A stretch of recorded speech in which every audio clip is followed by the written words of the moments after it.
시청자 여러분 안녕하십니까. 네. 배나 강의 이충근의 전쟁론 24번째 시간입니다. 예. 네. 어느새 이제 6개월 이상 달려왔는데요. 그렇죠. 예. 24번이니까 네. 24주 네. 6개월 됐네요. 오늘 주제는 국제체제와 전쟁 2편인데 패권 전쟁론, 그러니까 챔피언 결정전 이렇게 표현하면 되겠군요. 그렇죠. 전쟁의 종류가 엄청나게 많아요. 네. 큰 전쟁도 있고 작은 전쟁도 있고, 그리고 뭐 100년 전쟁이라는 전쟁 있잖아요, 이름이. 영국과 프랑스 간에. 그렇죠. 100년 전쟁이라는 그 긴 전쟁도 있고, 또 6.1 전쟁이라는 아주 또 짧은 전쟁도 있고. 중동에서 일어난. 그렇죠. 네. 그래서 그 전쟁 뭐 이름 붙이는 방법도 다양하고 뭐 그런데, 이제 그 국제 정치에서 그 전쟁을 공부하는 학자들이 이 모든 전쟁을 한 가지 설명 방식으로 할 수 있는 거냐라는 데 이제 의문을 갖습니다. 그러니까 2차 대전 같은 전쟁하고, 그리고 뭐 예를 들어서 그레나다 침공 같은 거, 이것도 뭐 조그만 전쟁은 전쟁이잖아요. 네. 그죠? 이거를 같은 차원 가지고 분석할 수 있느냐 해가지고 이 논쟁이 붙고 새로운 이론이 나오는데, 원래는 그 모든 전쟁은 같은 레벨에서 분석할 수 있다라는 것이 더 그 오래된 이론입니다. 우리가 그 지오프리 블레인이라는 학자가 그 호주 역사학자인데, 전쟁이라는 것은 누구 힘이 더 세느냐에 대해서 서로 견해가 일치하지 않을 때 힘대보게 하는 거예요. 그래서 dispute 뭐 in the measurement of power, 그러니까 어느 나라가 힘이 더 세느냐에 대해서 서로 논쟁이 붙었을 때 그때 전쟁이 일어난다. 그러니까 힘이 비슷한 나라들 전쟁한다는 그런 이론이죠. 그러니까 그거는 모든 전쟁에 다 해당될 수 있다라고 보는 겁니다. 또 뭐 그 외에도 예를 들어서 그 부에노드 메스키타 같은 교수가 전쟁은 그래도 국가의 이익이 되기 때문에 하는 것이지, 만약 그런 이론을 갖다 또 집어넣으면은 뭐 큰 전쟁, 작은 전쟁에 다 공이 적용이 되는 거예요. 네. 그런데 그렇다 하더라도 그 전쟁의 과정이나 결과가 너무나 터무니없이 차이가 난다는 그런 얘기입니다. 작은 전쟁, 큰 전쟁. 그래가지고 큰 전쟁은 다른 특별한 시각을 가지고서 공부를 해야 된다는 그런 그 움직임이 1980년대 초반부터 이제 일어나기 시작하는데, 이것도 이제 국제정치학 고유의 이론은 아니고 뭐 역사, 사회학, 국제경제학 이런 거 공부하는 사람들이, 그래서 그 뭐 세계를 큰 하나의 단위로 보고 뭐 체제가 어떻게 변하는지 이렇게 보는 걸, 거기서 이제 이론을 빌려와서 국제정치학자들은 그거를 이렇게 했습니다. Historical Structural Approach, 역사적 구조적 접근 네. 방법이다 해가지고, 이 큰 전쟁은 그 조그만 뭐 무슨 이익을 위해서 싸웠다라든가 또는 뭐 힘대보기로 싸운 것이 아니라, 이게 국제전체의 그 챔피언, 누가 챔피언이 될 거냐, 이 챔피언십을 놓고 싸운 건데, 그것이 꼭 어떤 한 개인의 의도가 아니라 그 시스템입니다. 예를 들어서 A라는 제일 강한 나라가 국제체제를 주도하는 A라는 규칙을 만들었다 칩시다. 그런데 A가 제일 강할 때는 그 규칙을 조그만 나라들이 다 따라가는 거죠. 그런데 상당히 큰 나라가 생기면은 그 규칙에 대한 그 말을 안 듣는 나라가 생기고, 그리고 A라는 나라는 야, 내가 챔피언이니까 나의 룰을 다 따라 그러는데 그 룰을 집행할 만한 힘이 없고, 그러니까 이제 체제에 불균형이 생기는 겁니다. A라는 체제인데 그 A라는 나라가 힘이 제일 세서 자기의 생각을 막 강요를 할 수 있어야 되는데, 네. 그게 안 되니까 이제 불균형이 되는 거죠. 충분한 힘이 없을 때. 그러니까 네. 그 불균형 때문에 이게 터지는 거니까, 국가가 뭐 마음대로 하고 지도자가 마음대로 하고 그러는 게 아니라, 이거는 구조가 변경되기 때문에 이런 일이 나는 거다 해가지고, 그래서 그 1980년대 초반이라고 제가 그랬죠.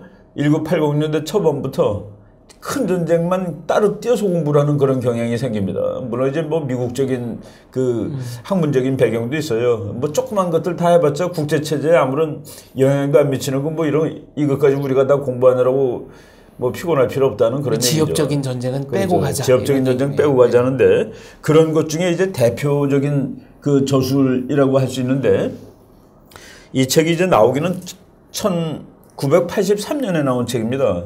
근데 이제 보세요. 제목이 War in the Modern Great Power System. Great Power, 강대국 국제체제, 그러니까 현대 강대국 국제체제에서의 전쟁. 네. 강대국이 구성한 그 큰 그러니까 조그만 꼬마들 싸우는 전쟁 같은 거 다 빼고 한다는 그런 얘기입니다. 그래갖고 1495, 1975라는 그 기간을 이제 연구 기간으로 상정했는데 1495년 우리가 이미 얘기를 했는데 국제 정치를 하나의 단위로 볼 수 있는 데가 이때부터다라고 보는 겁니다. 그래서 보통 이제 이때부터가 그 글로브라는 말을 쓸 수 있을 때가 이때부터예요. 네. 이 전에는 로마 따로 중국 따로입니다. 근데 로마와 중국이 이제 하나로 인식이 된 거가 보통 그 1500년대로 치죠. 근데 이제 우리 잭 리비 교수는 그 보다 정확히 들어가 보면은 1495년으로 봐야 된다 해가지고 요 기간 동안에 강대국이 싸운 전쟁만 다 고른 겁니다. 그러니까 약소국 두 나라가 싸웠다. 이런 축구 전쟁 같은 건 아예 안 들어가요. 여기 이 책 분석에. 엘살바도르와 온두라스 간에 그런 건 안 들어갑니다. 네. 그래서 여기서 이제 이분이 그 Great Power War, 강대국 전쟁이라는 것을 정의를 내리는데 강대국 전쟁은 하여간 전쟁 이 양쪽에 하나의 강대국이 들어가 있으면 됩니다. 그러니까 강대국이 약소국하고 싸운 것도 거기는 포함돼요. 또는 강대국과 강대국이 싸운 것도 포함되고 그래가지고 자기가 이제 그런 정의를 내리고 또 우리가 흔히 말하는 것이 1000명 이상이라고 그랬잖아요. 네. 1000명 이상 다 맞춰보고 그래가지고 이 사람이 1495년부터 1975년까지의 그냥 뭐 역사책을 사사시 뒤져가지고 전쟁을 119개를 찾아낸 겁니다.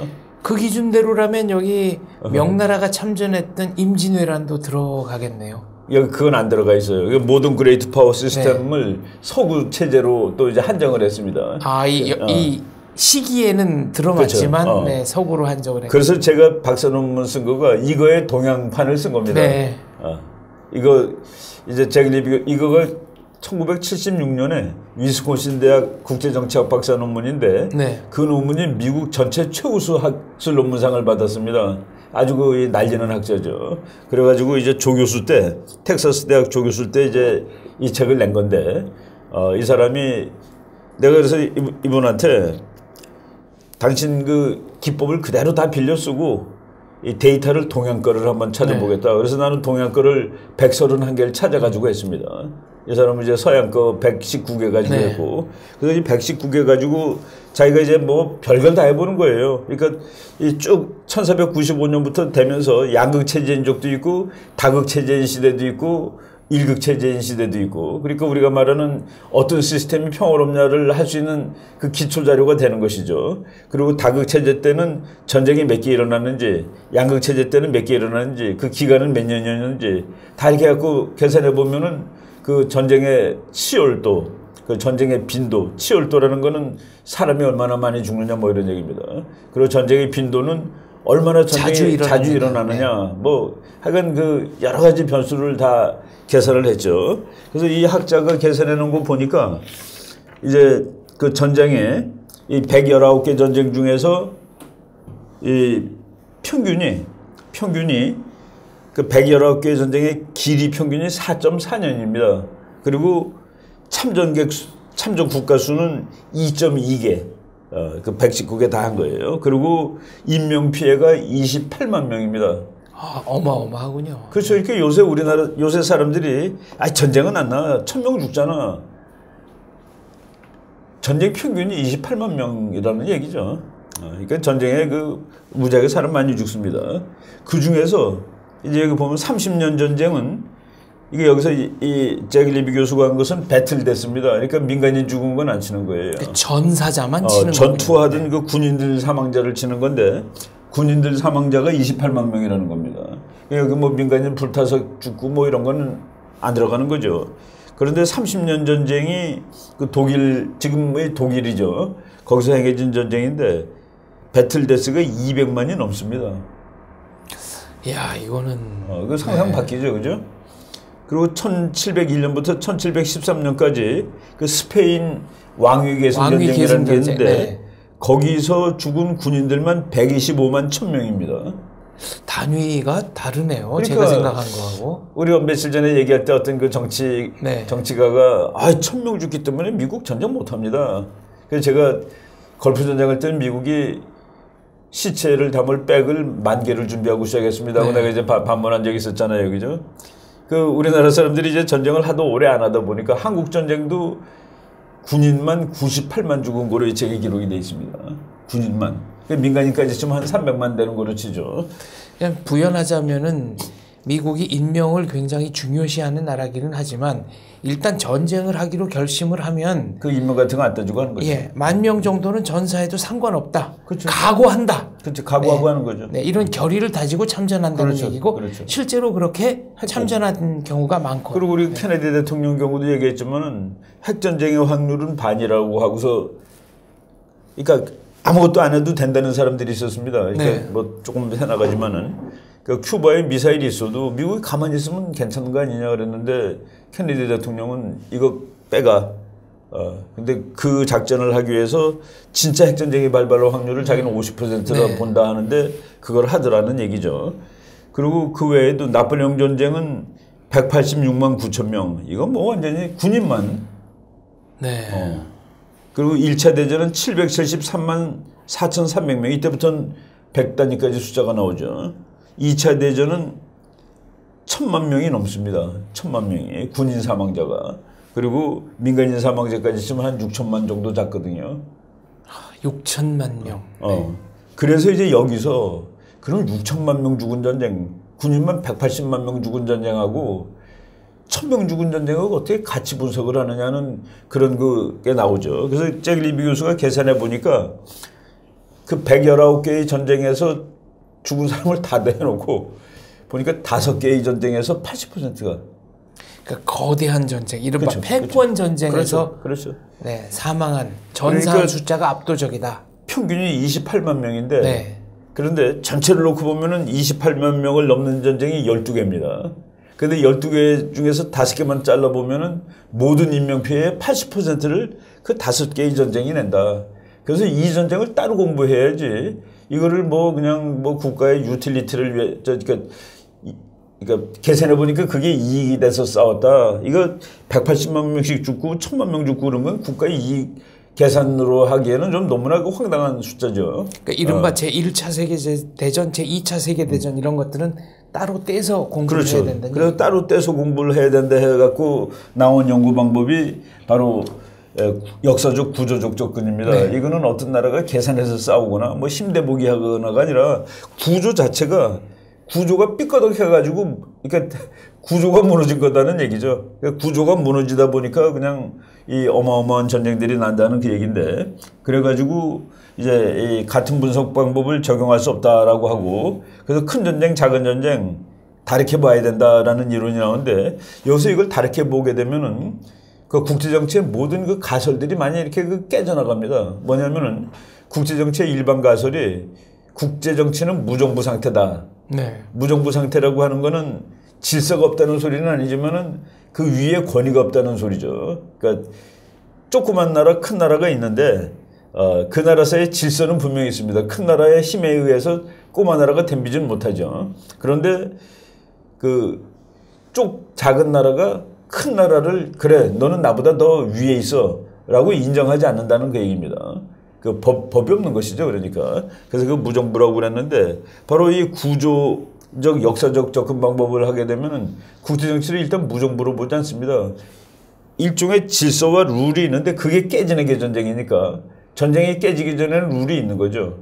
평소에. 그래서 그 국제정치를 보는 시각이 이제 조금 이제 달라지는 그런 이제 대전쟁이 나오게 되는데 이 대전쟁을 공부하기 전에 우리가 그 국제체제의 그 숫자, 그러니까 강대국의 숫자를 가지고 일극체제, 뭐 양극체제, 다극체제 이렇게 설명한다고 그랬잖아요. 그런데 그거를 또 비판하는 학자는 그거는 국제정치의 다이나믹을 전혀 무시하고 하는 얘기다. 하나 있고 2개 있고 뭐 3개 이상이 있고 그게 아니라 이게 계속 끊임없이 움직이는 건데 유동적으로 변화한다. 그렇죠. 네. 그래서 국제정치에 그 다이나믹이 안 들어간 이론은 뭐 세력균형 이론 이게 전부 다 그 무의미하다. 그래가지고 그 미시간 대학의 그 AFK 오간스키라는 교수가 힘의 전이 이론이라는 걸 만들어냅니다. 힘의 전이 이론. 그 뭐냐면은 힘이 계속 유동하는 것을 봐야지. 그냥 세력균형 그러면 누가 세냐 약하냐를 어느 한 시점을 딱 잘라가지고 보는데 자기는 이제 그 파워 다이나믹을 보겠다는 얘기예요. 그래서 그 계속해서 국가들이 힘이 늘기도 하고 줄기도 하고 그리고 제일 챔피언 국가가 있는데 그 다른 나라가 치고 올라오고 그 치고 올라오는 과정을 이 사람은 힘의 전이라고 보는 겁니다. 파워 트랜지션.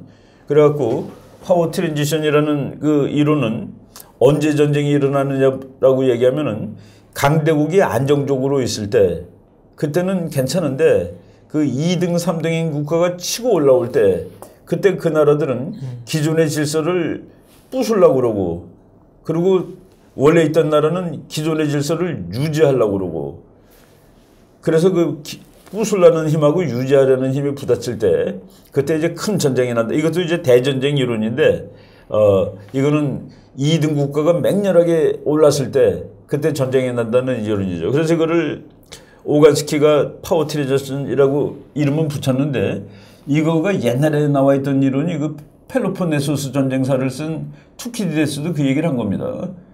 그런데 이제 내용이 묘하게 다른 거가 투키디데스의 이 이론은 그러니까 스파르타하고 아테네가 전쟁하는 거잖아요. 그런데 원래 있던 챔피언이 스파르타의 힘이 막 커지는 걸 보고서 참을 수가 없었다. 네. 그래서 가서 막았다는 그 얘기거든요. 아테네가 스파르타의 부흥을 참을 수 없었다. 아테네는 스파르타의 급속한 힘의 증강을 보고 있을 수만 없었다. 그래서 그게 아주 엄청난 이론이 되는데 그 이론은 프리벤티브 워입니다. 그러니까 뭐 원래 챔피언이 예방 전쟁이라고 조금 더 있다가는 내가 이거 저거한테 당하겠네 해서 먼저 가서 치는 거예요. 그러니까 이 투키디데스의 이론은 먼저 더 기존의 챔피언이 가서 먼저 전쟁을 일으키는 걸로 돼 있죠. 그래서 그 투키디데스의 이론을 지금 오늘날의 미중 패권 경쟁에다 갖다 붙여놓으면은 미국이 때리러 와야 되는 겁니다. 미국이 중국을 먼저 공격해야 그렇죠. 되는 거네요. 저거 그냥 더 이상 놔뒀다가는 내가 나중에 힘들어지겠어 하고서. 그래서 투키디데스 트랩이라는 말이 요새 미중 패권 경쟁 설명하면서 이제 많이 나오는데 요 파워 트랜지션 티어리는 먼저 때리는 놈이 다릅니다. 여기는 이 사람은 아니다. 그게 아니고 그 한 사례로 펠로폰네소스에서는 그렇게 됐는지 모르지만은 자기가 그 다른 역사의 패턴을 보니까 2등이 먼저 덤비는 게 맞다. 그 왜냐면은 2등이 더 불만스러운 거예요. 1등보다. 그리고 2등이 더 먼저 덤빈다. 그래서 이 사람의 파워 트랜지션 시어리가 그 투키디데스의 뭐 이론이 그러니까 투키디데스의 덫이라고도 얘기하고 뭐 그렇습니다. 그거하고는 그래서 조금 설명이 달라요. 그런데 이 오간스키 이론이 역사적으로는 또 더 경우가 많습니다. 1차 대전, 2차 대전, 뭐 나폴레옹 전쟁, 무슨 전쟁 보면은 보통 2등 국가가 일으킵니다. 2등 국가. 그러니까 영국이 1등인데 프랑스가 덤비는 거예요. 그 다음에도 영국이 1등인데 독일이 덤비는 거고. 그게 1차 대전, 2차 대전 전부. 그래서 그리고 아시아 같은 데서도 이제 일본이 힘이 막 크는데 중국이 원래 1등이고 일본이 힘이 크다가 중국하고 맞먹게 되니까 일본이 먼저 치는 거죠. 이렇게 2등일 때 치는 겁니다. 1등이 되기 전에. 그래서 1등이 되려고. 그러니까 이 펠로폰네소스 전쟁을 설명한 투키디데스 이론하고 오간스키 교수하고는 좀 다르죠. 그러니까 이걸 파워 트랜지션 이론이라고 그러는데 이것도 이제 체제 변혁에 관한 이론이라는 의미에서 우리가 그 시스템 이론 쪽으로 이제 이거를 쳐줍니다. 네. 그래서 이제 그러니까 우리가 패권 전쟁론. 패권 전쟁을 하는데 이 파워 트랜지션을 지금 먼저 얘기를 한 거예요. 파워 트랜지션을 얘기하고 그것이 이제 최근에 국제 정치를 설명하는데 많이 인용이 되죠. 네. 그래서 그 에드워드 러닥 같은 교수는 미국이 먼저 중국을 건드릴 수밖에 없다. 그렇게 책에서 설명하는데 이 세상에 어떤 패권국도 자신의 지위를 평화적으로 양보하지 않았다. 아주 그 명제인데 그러면 미국이 근데 사실은 그런 측면이 있습니다. 근데 이제 요새 그 전쟁이 여러 가지 다양화됐기 때문에 꼭 그 칼 가지고 싸우는 것만 전쟁이 아니라 뭐 경제로도 싸우고 외교로도 싸우고 그러는데 지금 미국이 중국한테 대해서는 경제 전쟁은 이미 하고 있다라고 봐도 될 정도로 지금 그 일이 진행이 되고 있는 것이죠. 예. 그런데 잭 리비 교수가 이제 또 몇 가지 뭐 또 재미있는 데이터를 낸 거가 5개의 그 대전쟁, 119개 중에서 5개, 인명피해의 80%를 산출한 그 전쟁은 평균 다른 전쟁에 비해서 90배 정도 인명피해가 더 많았답니다. 그러니까 뭐 보통, 그러니까 90대 1이면 이건 완전히. 그렇죠. 차원이 다른 차원이 거네요. 다른 전쟁이죠. 네. 그래서 이 전쟁을 따로 연구를 해야 된다 해가지고, 그래서 이제 이 이론을 학자들이 막 그 글을 쓰는데 그 이름이 달라요. 그러니까 이 큰 전쟁을 어떤 사람은 헤지모닉워, 그러니까 패권을 가지고 싸우는 전쟁이다 하는 얘기이고, 어떤 사람은 이거는 지구 전체가 다 싸우는 거니까 글로벌 워라고 붙여야 된다. 글로벌 워라는 이름도 있고, 그다음에 어떤 사람들은 이거는 뭐 그러니까 전쟁을 하는 원인도 너무 많고, 그리고 참가자도 많고, 그래서 아예 그냥 제너럴 워라고 씁니다. 이거 우리말로 번역하면 약간 좀 웃기는데, 일반 전쟁이라고 그러면 좀 그렇잖아요, 그죠? 그렇죠. 보편전. 뭐 이렇게. 보편전. 그래서 네. 저는 그냥 대전쟁이라고 번역을 네. 했습니다. 그 논문 쓸 때. 제너럴 워. 그리고 그 다음에 월드 워라고. 월드 워는 제일 그냥 쉽죠. 세계 대전 해갖고. 대전. 그리고 이제 좀 그 의미를 정확히 한 게 시스템이고 워. 그 시스템 자체가 바뀌는. 구조적 전쟁. 그러니까 뭐 체제가 그냥 바뀌는 전쟁이죠. 체제전. 시스템이고 워. 그래서 이런 용어를 씁니다. 그래서 뭐 Theory of Systemic War, 뭐 Theory of General War 해가지고 이런 논문이나 책들이 많이 나오는데, 그 뭐 윌리엄 톰슨 같은 사람은 이거로 책을 썼는데 On Global War, 그 글로벌. 네. 그러니까 미국하고 중국이 앞으로서 하면 이게 글로벌 워가 되겠죠. 그래서 이제 학자들이 많고 뭐 이름도 많듯이 그래서 이제 많은데 거기에 그 파생된 이론, 이런 큰 전쟁을 하는 데서 파생된 이론 중에서 제일 그 유명한 이론이 롱 사이클 티어리라는 겁니다. 롱 사이클. 100년 주기설 뭐 이런 거죠. 장주기. 네. 예. 그러니까 사이클로 이렇게 한 번씩 꼭 전쟁이 나는데 이걸 계산해 보니까 기간이 있다는 거예요. 100년마다 한 번씩 그러니까 이 체제를 그냥 다 뒤집어버리는 그런 전쟁이 난다 그래갖고 롱 사이클 티어리라는 그 이론이 뭐 이제 나왔고, 그거 위에도 그 아주 아류 이론들이 많습니다. 뭐 우리가 이런 걸 여기서는 뭐 다 말로 설명할 필요는 없을 것 같고, 제가 그 나중에 뭐 글로 쓸 때 그런 이론들이 있다는 거를 일단은 설명을 하겠습니다. 여기서는 2차 대전은 1차 대전의 연장전으로 보기 때문에 이제 100년 주기설. 그렇죠. 네. 그렇죠. 아니 이렇게 학자들마다 2차 대전, 1차 대전을 독립시켜서 둘 다 각각의 제너럴 워라고 네. 보는 사람도 있고, 아니다. 특히 이제 토인비라는 교수가 그렇게 설명하면 안 되고. 아놀드 토인비. 네. 아놀드 토인비는 1차 대전하고 2차 대전은 그건 하나로 봐야 된다는 거예요. 그 도전자도 똑같고 독일. 그러니까 한나의 전쟁에서 문제가 완전히 해결이 되지 않은 겁니다. 그러니까 1차 대전을 한 다음에 그 원하던 문제들, 그러니까 서로 이제 이긴 나라든지 진 나라든지, 이건 뭐 이제 그러니까 게임 셋이라고 그러죠, 우리가. 이거 게임 끝났다. 네, 게임 이즈 오버. 게임 이즈 오버인데 해놓고서 게임이 오버 안 한 거예요. 그래서 그 2차 대전을 1차 대전의 부수전쟁이라고 보는 학자들이 있는데, 그 대표적인 이론가가 토인비라고 보면 됩니다. 힘의 전이론에서 패권국과 2등국과는 항상 전쟁을 했다라고 말씀하셨는데, 그럼 2차 대전 전후에서 패권국이 영국에서 미국으로 바뀔 때 영미 간의 전쟁은 그거가 이제 그 학자들한테 이제 그 논쟁거리도 되고 시비거리도 되는데, 영국과 미국을 사실은 하나로 보는 겁니다. 이 사람들이. 같은 앵글로색슨이고. 네. 그러니까 같은 편에서 싸우는데 영국이 하던 싸움을 미국이 맡아서 싸워준 거예요. 그리고 맡아서 싸워준 다음에 그 영국의 패권이 그냥 이거는 그 투쟁 없이 미국으로 그냥 이동한 것이죠. 그래서 이 이론을 요새 또 갖다 하는 사람은 중국도 궁극적으로 자유주의로 갈 수밖에 없기 때문에 미국이 패권이 중국으로 가더라도 이 세계가 그렇게 확 달라지는 것은 아닐 수 있다고 보는 사람들이 있습니다. 어차피 자유주의적 국제무역 질서, 그거를 기반으로 한 체제가 변하지는 않을 거기 때문에 그러니까 마치 영국하고 미국이 달라졌을 때 세계의 그 색깔이 바뀌어진 건 아니거든요. 그러니까 영국의 패권이 계속 유지된 것이죠. 그래서 그런 의미로 설명을 뭐 이렇게 얘기를, 그러니까 이 구조 자체가 바뀐 것은 아니다는 거죠. 영국하고 미국이 바뀌었어도. 예를 들면은 자회사, 뭐랄까요, 그 재벌 그룹 안에서 계열 회사가 같은 그룹 안에 있는 계열사가 이제 계열사가 이제 제일 본사가 된 거지. 네, 본사가 된 거니까 네. 그렇게 비유를 하는 거군요. 그래서 이제 이런 장주기를 놓고서 이제 학자들이 패턴이 있는가도 보고, 그리고 왜 이 시스템이 왜 깨지는가도 보고, 그리고 그 기간도 보고 뭐 이랬는데, 그 질문을 몇 개 보면은 국가의 상대적인 지위는 왜 올라가거나 내려가는 것일까? 이게 이제 그 질문의 하나입니다.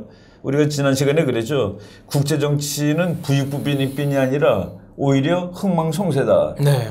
그러니까 돈 많은 나라가 계속 돈이 더 많아져야 되는데 전혀 그렇지 않았다는 그 얘기입니다. 그러니까 국가의 상대적인 지위는 왜 올라가거나 내려가는 것일까? 이게 하나의 그 큰 질문인데 여기서 학자들마다 대략적으로 일치하는 질문은 패권국이 불리하답니다. 유리할 것 같은데. 그렇지. 그러니까 네. 그게 흥망성쇠가 아닌데 패권국이 왜 불리하냐면은 이제 어느 나라가 세계 챔피언이 됐어요. 그러니까 A가 챔피언이 됐습니다. 그리고 이 세계 모든 나라는 내가 규정하는 룰에 따르라. 그리고 내 룰에 따르는 나라들은 그래도 평화를 유지할 수 있다. 너네들은 그 질서 안에서 내 말에 잘 따르면은 번영할 수 있다라고 하는데 그래서 1등이 그 번영할 수 있다는 것을 약속을 해주기 때문에 이 패권 전쟁을 정의 내릴 때 저렇게 정의 내립니다. 국제 정치의 헌법 또는 가버넌스, 그 통치권을 규정하기 위한 싸움이다. 그러니까 거기서 이기는 나라가 자기가 원하는 헌법을 제시하는 거예요. 세계 헌법. 그리고 세계의 그 가버넌스를 지가 가지는 거예요. 통치권을 지가 가지는데 2등, 3등인 나라는 거기에 그 고개를 숙이는 한 경제 성장 속도가 무지하게 빨라집니다. 보통. 그러니까 1등보다 2등, 3등이 항상 더 빨라요. 유리한 거네요. 그렇죠. 네. 그러니까 왜냐하면은 그러니까 1등이 정해놓은 국제 체제에 그래 내가 복속하겠다라고 마음 먹는 한 경제 성장이 어마어마하게 빨라집니다. 그리고 그 체제를 유지하는 유지 비용은 1등 국가가 되는 거지. 그렇죠. 2, 3등 국가가 되는 게 아니니까. 지금이 A라는 국제 체제다. 근데 그 A라는 국제 체제 유지비는 A가 되는 겁니다. 근데 B, C는 그 안에서 경제 발전만 하면 되는 겁니다. 그러니까 경제 발전을 하다 보니까 그게 이제 1차 대전, 2차 대전 때 다 나오는 거예요. 그러니까 영국이 세계를 유지하면서 세계 체제를 패권을 유지하면서 영국이 무지무지한 그 해군력을 가지고 있잖아요. 그 영국 해군 때문에 독일 배들이 안심하고 장사하는 그 왜 독일이라는 나라는 영국 체제에 일단은 들어와 있으니까. 그리고 2차 대전 끝난 다음에 일본이 얼마나 빨리 큽니까? 일본이 원래 같으면 일본 해군이 일본 상선을 지켜야 되는데 미국 해군이 대신 지켜주거든요. 그러니까 일본이 그냥 경제 성장이 엄청나게 빠르고 독일도 미국이 지켜주는 그 세계에서 뭐 얼마나 무역을 많이 합니까? 그래가지고 미국이 만들어놓은 그러니까 챔피언이 만들어놓은 그 국제 룰을 따르는 2등, 3등이 빨리 클 수밖에 없다는 거예요. 운명적으로. 그런데 그 2등, 3등이 힘이 어느 정도 크게 되면은 그때는 A가 만든 룰을 거부한다는 그 얘기입니다. 자기 룰을 만들고 싶어 하고. 그래서 A라는 패권국은 B, C라는 그 2등, 3등 국가에 비해서 발전 속도가 느릴 수밖에 없다는 거죠. 관심을 다른 데 쏟아야 되니까. 그러니까 자기 경제 발전만 하는 게 아니라 질서 유지에도 쏟아야 되니까.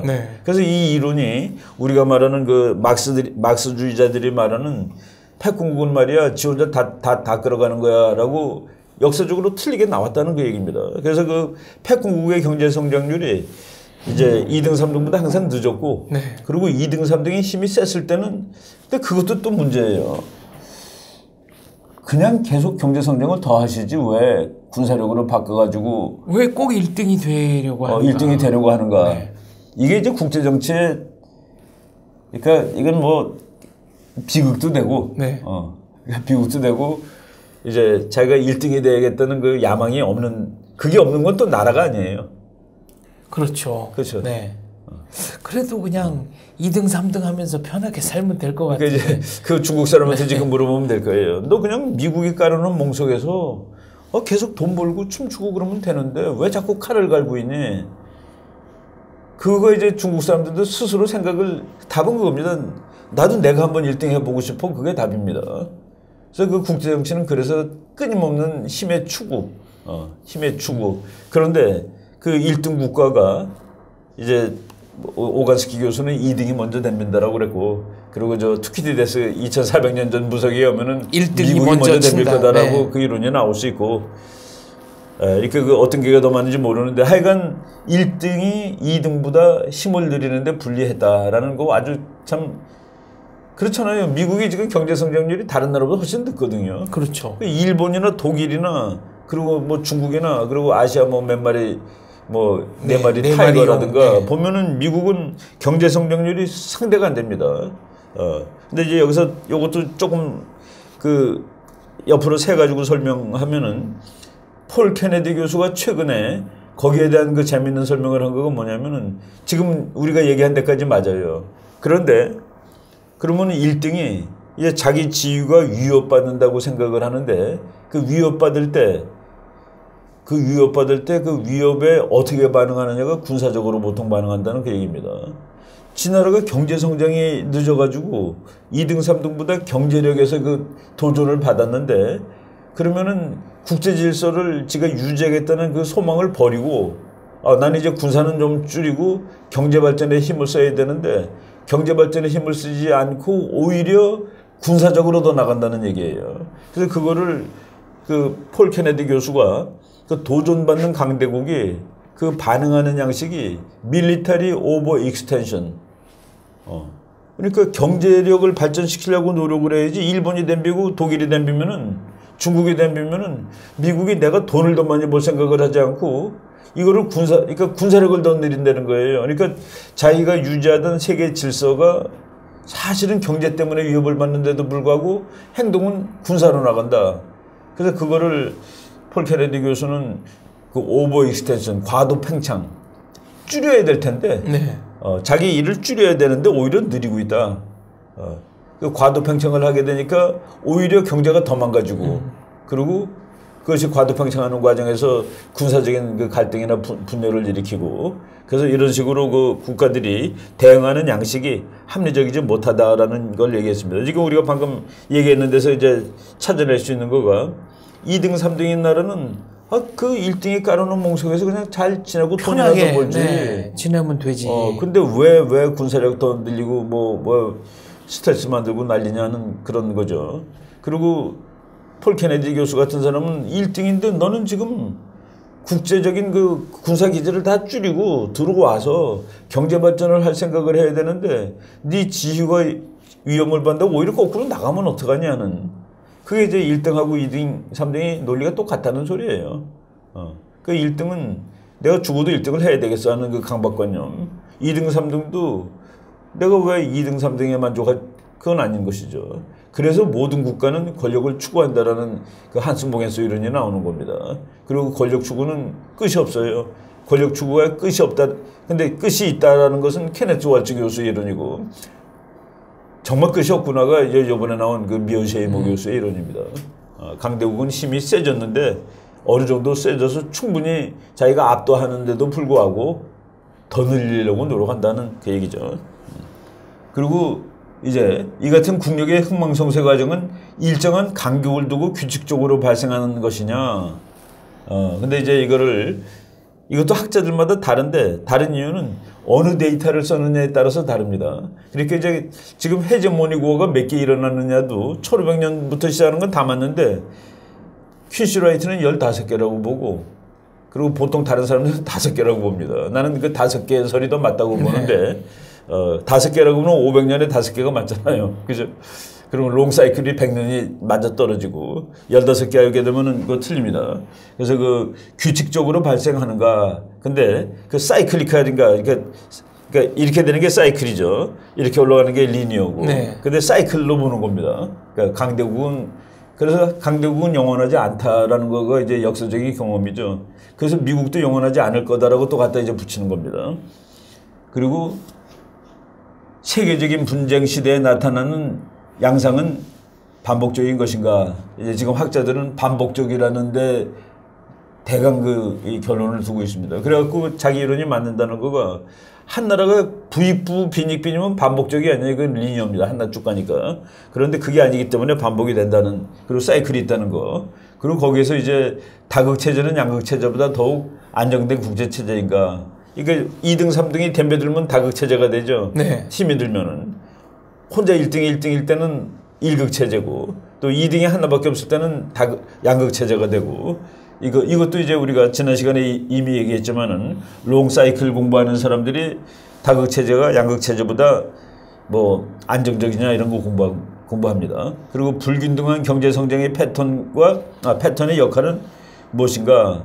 그 불균등한 경제 성장이 나타나는 그래서 지금 중국도 그 체제에 복속하고 있을 때 경제 성장이 빠릅니다. 근데 그거를 이제 내 거로 만들겠다 그러면 경제 성장이 내려가요. 왜냐면은 관심이 많아지거든. 그렇죠. 일단 군사비도 증액해야 군사비에 되고, 외교도 늘려야 되고 뭐도 늘려야 네, 되고 또 국제 분쟁에도 그렇죠. 외교 군사적 개입해야 되고. 그렇죠. 그러니까 중국의 경제 성장 떨어지는 거는 중국이 패권을 추구함과 동시에 나타나는 현상입니다. 나는 패권 안 하고 2등으로 만족해. 그럴 때는 정말 연평균 10%씩 경제 성장이 됐죠. 그래서 이 불균등한 경제 성장의 패턴 그리고 역할이 무엇인가? 세계대전이 발발하기 전 도전자가 패권국을 따라잡을 수 있는 정도는 어느 정도일까? 이것도 이제 학자들마다 하여간 별 정교한 분석을 다 합니다. 몇 %까지 올라왔을 때 전쟁한다, GDP가. 이런 것까지 계산하고 그러는데 어떤 사람은 야, 독일이 사실은 영국보다 더 힘이 많은 다음에 싸운 거 아니야? 라고 또 보는 사람도 있습니다. 그 국력 분석이 정확하지가 못하니까 그렇죠. 그렇죠. 하기야 그걸 계량화해서 딱 그렇죠. 떨어지게 보여주기는 어려운 일 아니겠습니까? 1914년에 영국이 썼을까 독일이 썼을까. 네. 근데 그건 사실은 안 되는데 근데 이제 일반적으로 영국이 세계를 지배하고 있던 그 지배력, 리더십을 가지고 있었던 거죠. 네. 영국이. 그런 의미에서 육군 군단이 독일이 더 많았어도 독일의 육군 군단하고 영국의 해군하고를 또 비교할 수도 없는 거고 사실은. 그래서 우리가 그냥 일반적으로 얘기할 때 영국이 더 강했다. 근데 이제 독일이 도전을 했다라고 나오는 겁니다. 숙련된 병사의 수, 국민 그렇죠. 사기 이런 거는 정확한 측정이 불가능한 거 아닙니까? 그렇죠. 그건 국민 사기 같은 건 도무지 측정이 안 되는 거죠. 네. 그냥 그거가 나오면 그때부터 주관입니다. 이제 우리가 아주 레이 클라인이라는 유명한 학자가 국력 계산 방법에 S 플러스 W라는 개념을 집어넣는데 스트레티지, 전략, W, 윌. 그러니까 국가 지도자가 얼마나 능숙하냐, 네. 국민들이 얼마나 잘 따라주느냐. 그래서 S 플러스 W 했는데 이걸 어떻게 매겨요? 네. 근데 그 사람은 미국은 그냥 멍해. 그래서 1.0을 줬습니다. 그냥 보통이야. 근데 이스라엘 같은 나라는 1.4 줍니다. 그 나라는 보통, 근데 앞에는 인구, 군사력, 그리고 또 땅 크기 이런 거 해가지고, 그러니까 눈에 보이는 국력이에요. 곱하기 S 플러스 W, 눈에 보이지 않는 국력인데, 이걸 곱하기를 해놓다 보니까 S 플러스 W가 0이 되면 전체 국력이 0이 됩니다. 그렇네요. 네. 곱하기를 한 이유가 0을 만들기 위해서 곱하기를 했는데, 근데 이제 이스라엘은 왜 1.4를 주고, 한국은 왜, 네. 근데 미국은 1.0이냐? 1.0을 주고, 더 엉성한 날은 0.8도 네. 주고 막 그랬습니다. 그래서 그거는 레이 클라인이라는 아주 우수한 학자지만은 그 사람의 주관이죠. 주관으로 그 나라는 점수를 이렇게 못 받은 겁니다. 네.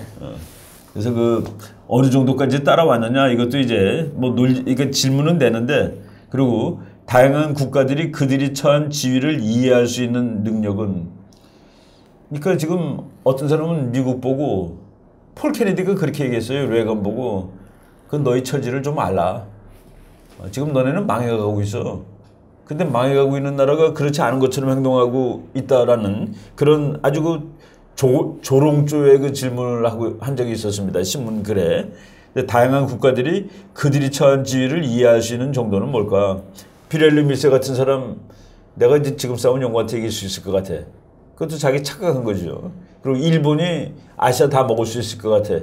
내가 이제 힘이 갑자기 불어가지고 그런 거가 다 착각인데 이런 것도 이제 롱사이클 공부하는 사람들이 이제 보는 질문 주제입니다. 그리고 국가들이 자신의 지위에 대한 관점이 바람직하지 못하다고 생각할 경우 대전쟁의 가능성은 높아지는 것일까? 또는 그렇지 않을 것일까? 그런데 이제 이렇게 질문하는 것들이 구조를 보면서 또 국가를 보는 거예요. 이제 이게 막 섞이는 겁니다. 근데 이거는 그래서 이 이론을 분석하는 사람들은 아니 구조를 본다고 그러놓고 왜 그 나라가 인식하는 걸 따지고 그러고 있냐는. 네, 또 개별 국가를 보는 거니까요. 그래서 이게 방법론이고 뭐고 그냥 논쟁. 그래서 그 국제 정치는 정말 이론이 너무나도 많습니다. 너무나도 많고 그 이론이 완전히 서로 딱 정반대예요. 그래서 이제 논리적으로 서로 다 그럴듯하고 그 역사적 사례를 찾아보는데 역사적 사례도 학자들이 어떤 때는 맞추려고 자기한테 유리한 데이터 갖다 쓰기도 하고 그렇습니다. 그리고 이거는 예를 들어 전쟁이 자주 난다고 그러는 사람들은 전쟁 아닌 것 같은 것도 거기다 집어넣고 전쟁은 자주 나지 않는 거야 그러면 그런 시시껄렁한 또 빼고 그 학자들이 논문 쓰는데 이제 좀 조작하는 거지 조작 그런 것들이 많이 있어요. 그래서 그 우리가 이 이론을 쭉 보면서 보면은 이게 그 빈자리가 많이 있는데 자기 이론을 마치기 위해서 토인비 같은 사람이 그 자기 이론 마치려고 뭐 어떤 거는 다 빼기도 하고 뭐 그런 적이 있어서 비판하고 네, 그랬습니다. 조작까지라고는 할 수 없겠지만 아무튼 그 정보의 편향적 활용 맞습니다. 분명히 존재합니다. 그죠. 정보를 자기가 만든 가설에 유리하게 갖다 맞추는 그 학자들이 뭐 그런 거 다 있어요.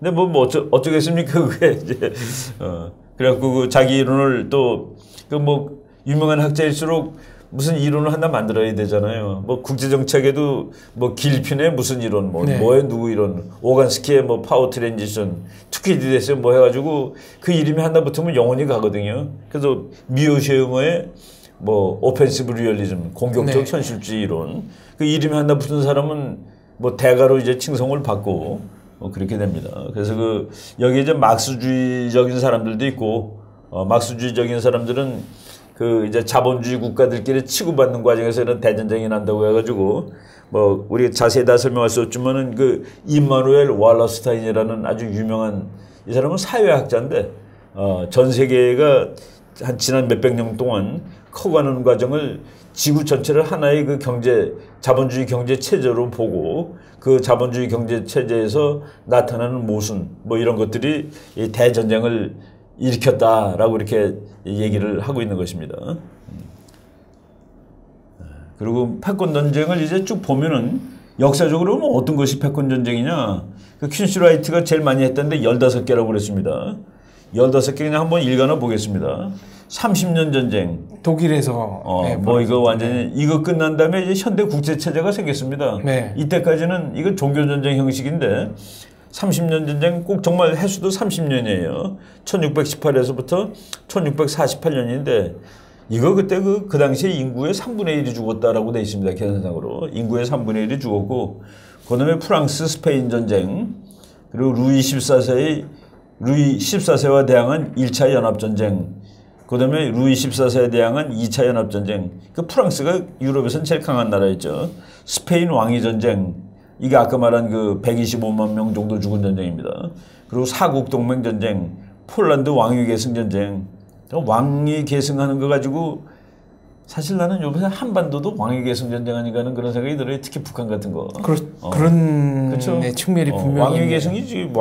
옛날 그 왕위 계승 전쟁 이게 이렇게 그 대전쟁이라고 되는데 그다음에 오스트리아 왕위 계승 전쟁 이것도 뭐 그렇고 7년 전쟁, 미국 독립전쟁 난 이건 왜 여기가 들어간지 모르겠어요. 프랑스 혁명전쟁 이거는 당연하죠. 그러니까 나폴레옹이 유럽의 챔피언이 되기 위해서 그러니까 영국의 챔피언십을 깨기 위해서 한 겁니다. 그다음에 그 나폴레옹 전쟁 요걸 또 나폴레옹 전쟁도 쪼갰어요. 그 퀸슈라이트는. 요건 이제 감금돼 있던 유배돼 있던 나폴레옹이 탈출해서 1805년부터니까 크리미아 전쟁.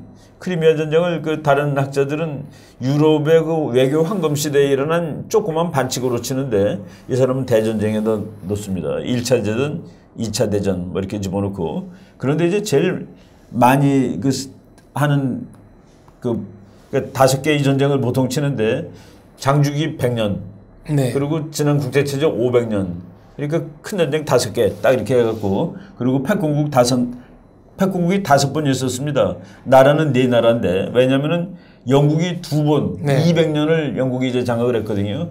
그래서 그 보통 학자들이 뭐 이 잭 리비 같은 사람이라든가 길핀이라든가 이 국제 정치를 지금 우리가 말한 역사적 구조적으로 보는 학자들이 대략적으로 일치하는 거가 5번의 세계 체제가 존재했고 그 세계 체제에 패권국이 하나씩 있었는데 그거 보면은 첫 번째가 이제 포르투갈이 이제 일단 패권입니다. 근데 이태리 포르투갈 전 세계 패권 그러니까 이태리가 포르투갈이 세계 패권으로 등장한 것이 그 1494년서부터 1517년 이때도 그 한 20여 년 동안의 대전쟁 시대인데 이때 이제 포르투갈이 챔피언으로 나옵니다.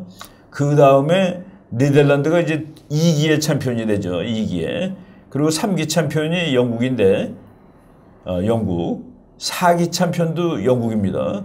그리고 이제 5기가 이제 미국이 챔피언으로 나오는. 그래서 그 지금은 이제 5기죠. 그러니까 그 패권 체제. 네. 패권 체제 5기인데. 근데 이제 여기서 재미있는 또 현상을 하나 발견한 거가 덤비는 나라들이 예외 없이 대륙 국가예요. 대륙 국가들이 해양 국가에게 대항을 하는 거네요. 그렇죠. 그리고 챔피언은 예외 없이 해양 국가라는 겁니다. 그래서 이것도 또 이제 또 아주 그 특이한 왜 바다를 장악한 나라가 세계 1등이 되느냐? 그리고 바다를 장악한 나라가 전쟁에 또 이겨요. 이기는데 그게 결국은 그 세계의 그 수송로, 무역로를 장악한 나라가 이제 경제 발전이 더 유리하고 전쟁할 때 그 자원에 그러니까 전쟁할 때는 계속 자원이 유입돼야 되는데 대륙 국가보다 그 자원이 유입되는 것이 훨씬 더 유용하고 네트워크가 더 잘 돼 있기 때문에 그래서 그 해양 국가들이 패권 국가가 되는 기본이다. 대륙 국가는 패권 국가가 될 수 없다라는 것까지 주장하는 사람도 있습니다. 해양 국가가 생각을 더 유연하게 할 수 있어서 대부분 민주적이고 네. 대부분 민주적입니다. 그리고 대부분 자유주의적이고 대륙 국가가 사회주의적이 많고 그리고 이제 좀 이렇게 폐쇄적이에요. 네. 그래서 지금 우리가 그 롱사이클 이론이 5번 있었고 롱사이클이 그 5번 바뀔 때마다 대전쟁이 있었고 근데 그 롱사이클의 주인공들은 다 해양 국가고 덤빈 나라들은 다 대륙 국가였다. 그거를 지금 오늘날에 갖다 맞춰 보면은 미국한테 덤비는 중국이 대륙 국가입니다. 중국은 해양 국가라기보다는 대륙 국가죠. 뭐 본질적으로 대륙적이죠. 네. 근데 미국은 본질적으로 해양적이고 그런데 이제 그 지금 둘이 하게 되면은 아직 역사의 패턴을 보면은 중국이 패권 국가 될 가능성은 없다로 나옵니다. 독일, 프랑스 뭐 도전자들이 대부분 육지도전국인데 그 육지도전국들이 보통 그 해양국에 비해서 자기가 육군이 많은 거를 좀 착각을 하는 겁니다. 그래서 이제 세계를 제패할 수 있다라고 그러는데 세계를 제패하기 위해서는 일단 바다가 더 그 지구라는 이 지구 전체가 사실 바다가 훨씬 많아요. 네. 바다가 79%인가 그렇고 땅이 29, 바다가 71. 그러니까 멀리서 보면 지구는 수구입니다. 수구 물이니까. 그러니까 땅이 아니죠. 그 땅 중에서도 이제 사람이 살 수 있는 땅, 살 수 없는 땅 빼면은 그렇죠. 육지의 비중은 더 줄어듭니다. 그렇죠. 해안가에서 200km인가 거기에 지구 인구 뭐 80~90%가 거기에 살고 있습니다. 우리나라는 전원 해안가 200km라고 말할 수 있죠. 네. 폭이 400이 안 되니까. 그래서 요 패턴에서 그 대륙 국가와 해양 국가의 그 양식이 나타나고 그리고 패권국이 되기 위해서는 일단 해양국이라야 유리하다는 그런 뭐 역사적인 그 결과죠. 그러니까 살펴보니까 그랬다는 그런 얘기입니다. 포르투갈 그리고 포르투갈이나 네덜란드가 아주 조그만 나라인데 요때 그 포르투갈 네덜란드가 바다를 얼마나 장악하고 있다 하는 것을 그것만 가지고 Sea-Power in Global Politics라는 책을 쓴 학자가 있는데 거기 보니까 나는 그냥 네덜란드가 어떤 뭐 그 힘의 줄중 이런 걸 잘하는 줄 알았는데 해군력이 지구의 반이 넘었습니다. 그 당시에 Flying Dutchman이라고. 그렇죠. 네. 뭐 지금 우리가 저 나라가 작아서 얼마나 세는지를 그 생각을 못 하는데 네덜란드가 세계 패권국이라고 썼을 때 네덜란드 해군이 세계의 절반이 넘었다라는 그런 애가 뭐 케네스 톰슨, 윌리엄 톰슨, 내가 나중에 뭐 책 보여드리겠습니다. 그 책에 그 각국 해군 자료가 다 나와요. 근데 보고서 참 그렇게 이 조그만 나라가 이걸 석권한 적이 있었구나. 네. 환환형 동인도라고 그래서 인도네시아가 다 네덜란드의 식민지였고, 그렇죠. 중남미에도 네덜란드 뭐 지금도 많이 있습니다. 환환형 안틸러스, 그렇죠. 인도네시아 같은 게 다 수리남, 네덜란드 그렇죠. 그러니까 네덜란드가 그 다른 나라보다 먼저 바다로 나왔기 때문에 그리고 뭐 여기 보니까 이제 내가 쓰는 과정에서 하여간 뭐 학자를 뭐 많이 다 동원해 체이스턴이라는 사람도 있고 또 길핀이라는 사람이 아주 제일 유명한 사람이죠. 길핀이라는 학자 그리고 뭐 여러 개 있는데 요거는 뭐 여러분들이 나중에 제가 이제 글로 쓸 때 뭐 또 도란이라는 사람의 그 사이클 이론 뭐 이렇게 나왔는데 국가들이 성장하고 성숙하고 해체되는 과정을 다 거치는데 이 챔피언하고 2등하고 그것이 어긋날 때 그때 뭐 전쟁 나는 거다는 그런 얘기입니다. 그리고 뭐 패권 안정론. 패권 안정론은 또 뭐냐면은 이것도 이제 이 미국 패권이 흔들린다라고 그것이 일반 대중들한테까지도 널리 알려진 거가 폴 케네디의 강대국의 흥망이라는 책이 나왔을 때입니다. 근데 폴 케네디의 예측은 결국 어긋났죠. 어긋났어요. 그 폴 케네디 예측을 보면은 일본이 챔피언이 된다. 그 참 그 대가의 얘기인데 제가 이제 그 사람을 그 책을 너무나 좋아해가지고 내 박사 논문 거의 써가는 무렵에 그 강대국의 흥망이 나와가지고 와 이거 안 나왔으면 내가 논문 쓰는데 훨씬 불리할 뻔했다라는 느낌을 받으면서 이렇게 정독을 했거든요. 근데 거기에서 차세대 1등을 일본으로 봤습니다. 일본. 다음 번은 반드시 일본이다. 일본이 미국을 대체하는 패권국이다라고 보고 그래서 그 사람 책 그 일판에 그 앞에 그 표지 그림에 보면은 지구가 이렇게 둥그렇게 돼 있는데 영국은 이쪽에 내려가고 밑으로 영국이 이제 깃발을 들고 내려갔어요 이제. 그리고 미국은 내려가려고 그러고 이게 내려갈 준비를 하고 있고 일본이 올라가는 그 그림이 그 초판 그 표지입니다. 그런데 이제 이 사람이 폴 케네디 교수가 하나 그 당시 1987년에 정확히 예측했던 것은 소련이라는 나라는 이거는 아예 미국 패권을 이어받을 대상이 안 된다라고 했다는 점에서 그거는 그때 많은 사람들이 야 러시아가 지금 미국의 주적인데 무슨 소리냐라고 한 거를 이 사람은 그 러시아는 아니다라고 이제 소련 그 당시 소련이죠. 소련이 아니라고 봤다는 점에서 탁월한데 틀렸습니다. 틀리고 이게 틀린 다음에 폴 케네디 교수가 몇 번의 그 에러를 범합니다. 이제 미국은 이제 그냥 쇠락하는 이제 쇠락하는 거고 그러니까 레간 대통령한테 설치지 말라. 네가 군사력까지 레간이 막 군사력 늘렸잖아요. 지금 미국이 몰락하는 것은 군사력이 모자라서 몰락하는 게 아니라 오히려 너무 많이 나가 있어서 몰락하는 건데 그걸 더 나가면 어떡하냐고서 그렇게 이제 조롱을 하다가 그 다음에 러시아가 무너진다면은 뭐 완전히 뭐 미국입니다. 미국 이 사람은 이제 미국의 패권을 따라갈 나라가 뭐 없다라고 그냥 또 막 찬사를 보내는 거예요. 태세 전환을 한 거네요.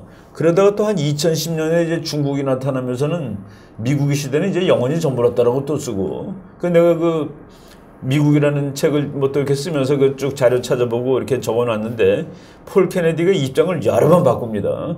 이제 그 큰 책으로 바꾸진 않았지만은 뭐 신문 같은 데서 보면은 이제 미국을 따라갈 나라는 없다. 이렇게 세계를 압도한 나라가 있은 적이 없었다라고 썼다가 또 최근에 와서는 뭐 다 끝났다라고 썼다가 이제 앞으로 또 어떻게 될지 모르겠어요. 셰일 석유 나오고 4차 산업혁명 미국이 하니까 또 따를 나라가 없다라고 또 쓸지 모르겠는데 좀 이렇게 변덕이 좀 쉽게 왔다 갔다 하면 근데 그 변덕은 반드시 뭐 폴 케네디만도 아니에요. 헨리 키신저가 1960년에 쓴 책 보면은 지금 미국이 앞으로도 1등으로 남아 있을 수 있다는 것은 몽상가의 생각일 뿐이다라는 글이 있습니다.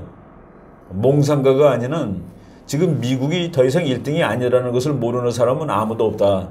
그게 1961년에 나온 책에 아예 그렇게 선언하고 책을 씁니다. 근데 지금 그리고 그 사람이 2000년에는 지금 미국은 역사상 어느 나라도 향유할 수 없었던 패권적 지위를 누리고 있다. 그러니까 그 사람이 40년 만에 책을 썼는데 완전히 다른 완벽하게 다른 180도 다른 180도 다른 얘기를 쓰는 것이죠. 그러니까 일개학자가 평생에 몇 번 바꾸는 거야. 아무리 대가라 한들 미래 예측은 정말 어려운 겁니다. 그렇죠. 그러니까 보면은 그 폴 사무엘슨이라고 경제학자들이 이제 아주 그 경제학 공부하는 사람들이 다 보는 그 교과서의 저자가 있어요. 그러니까 폴 사무엘슨이 노벨상도 받고 그랬는데 그 사람이 1980년대 초반에 소련이 몰락가는 건 미국이야. 소련은 아주 기세등등하게 잘 나가는 나라야라고 썼고 소련이 89년에 몰락가는데 88년 그 무렵에 쓴 논문에서도 소련은 껐떡없다라고 자기는 아예 그렇게 썼어요. 나는 소련으로부터 아무런 문제점도 찾아낼 수가 없다. 그런데 소련이 그 다음에 무너진단 말이야. 그래서 그 세계적인 대가라도 우리가 그 이름만 믿고서 그 사람들 최고라고 그 뭐 그냥 이름이 좋으면은 막 그러는데 꼭 그런 건 아니에요. 그래서 우리가 지금 세계 패권 그 패권 전쟁 이런 걸 얘기하면서도 근데 지금 제가 이제 이 책을 이제 곧 주문하려고 그러는데 미국과 중국 사이의 패권 전쟁은 피할 수 없다라는 책이 지금 막 또 쏟아져 나오고 있어요. 그것도 대가들이. 그래서 이게 그거는 지금 오늘 우리가 말한 패권 전쟁이 일어나면 맞는 겁니다. 이 패권 전쟁은 싸울 수밖에 없다고 돼 있거든요. 그러니까 미국과 중국의 패권 경쟁은 불가피하다. 그렇죠. 패권 경쟁은 불가피하다. 이거는 뭐 이미 미우셰이모 교수도 얘기를 한 건데 그게 전쟁까지 갈 것이냐에 대해서도 갈 것이라고 쓴 사람들이 드문드문 괜찮은 학자들 중에서도 나타나고 있고 2017년 판 지금 이제 막 요새 막 나오는 책들 중에서도 그런 제목의 그런 분석이 있다는 그 얘기입니다. 알겠습니다. 베나강의 전쟁론 24회 오늘은 국제체제와 전쟁 가운데서 패권 전쟁론 그러니까 세계 챔피언이 누구냐 그리고 챔피언에게 도전하는 세력이 누구냐 챔피언 결정전에 대해서 알아봤고요. 거대한 전쟁은 따로 떼서 분석할 필요가 있다. 그렇죠. 그리고 그 가운데 힘의 전이론, 장주기 이론, 롱사이클 이론, 패권 안정론 등에 대해서 살펴봤습니다. 저희는 다음 시간에 다시 찾아뵙겠습니다. 감사합니다. 예.